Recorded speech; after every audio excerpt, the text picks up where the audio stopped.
So, may mga tanong yung mga guro. Dito sa amin sa Division of Caloocan, nakakausap ko na yung aming mabait, mahusay, matalino, magandang accountant. Alam mo, Valerie, ano daw, very fresh yung message niya sa akin. Basta ibibigay sa school through the principal, tapos yung principal ang ibibigay ng principal sa disbursing ang magbibigay ng pera sa mga guro. Ganun. So, meaning, sa school kukuhanin ng mga guro, sa school kukuhanin ng mga guro. Dito sa Division of Caloocan, ha?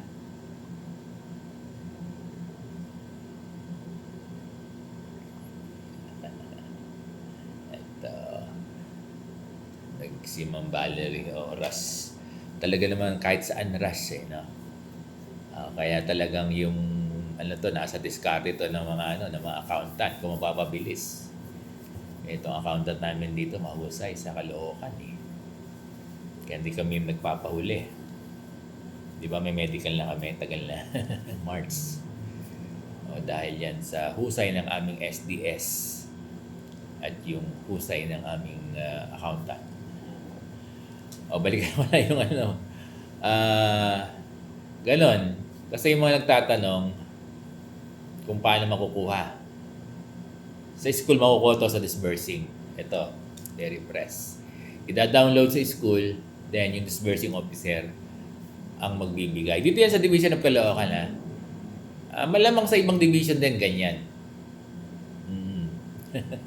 Ganyan yan. Padadaanin sa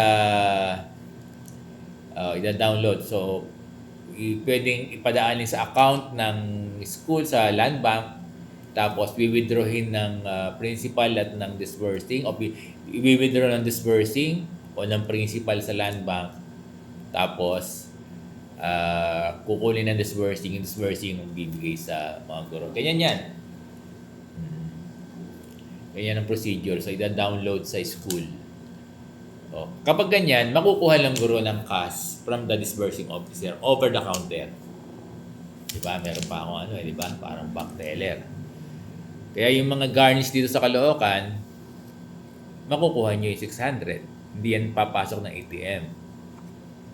Sana ganyan din ang gawin. Sana ganyan din yung gawin ng ibang mga division. Huwag na ipasok sa, alam ko, mas complicated. Yung mga ganyan kasing amount, hindi na pinapasok sa ATM yan So, ganon. Kaya yung mga garnish dito sa Caloocan, makukuha nyo ng buo yung 600. Kaya lang with tax yan, Siguro nasa 500, rin, 70, tama ba ako? O 580. Lang to, assumption ko lang ito. Hindi ko pa alam yung exact tax. Kasi normally 20%